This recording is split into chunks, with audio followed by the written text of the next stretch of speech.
Hey there, curious minds. Today, we're diving into one of the most fascinating concepts in mathematics, fractal dimensions. But before you run away thinking, oh no, math, stick around. This is going to blow your mind. We're all familiar with dimensions, right? A line is one-dimensional, a square is two-dimensional, and a cube is three-dimensional. Simple enough. But what about a coastline? Is it really just a one-dimensional line? Or what about the surface of a mountain? Is it truly a two-dimensional surface?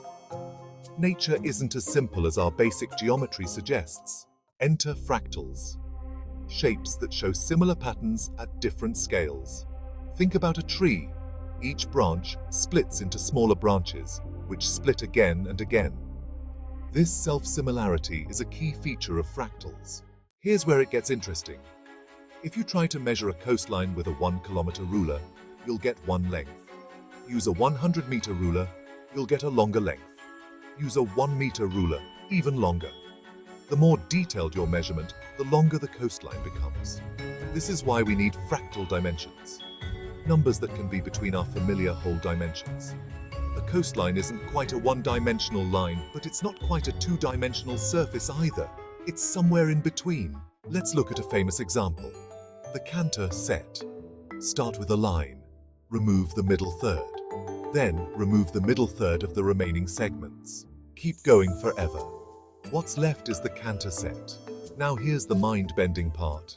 The Hausdorff dimension of the Cantor set is approximately 0.6309. Not 1, not 0, but somewhere in between.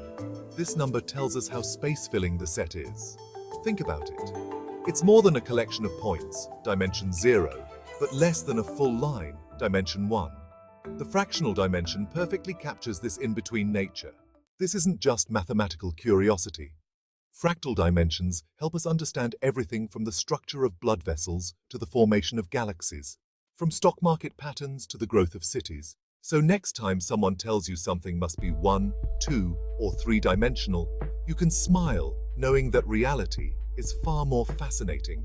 Nature doesn't always play by our simple rules, and that's what makes it beautiful. Thanks for watching. Don't forget to like and subscribe for more mind-bending information regarding fractal geometry.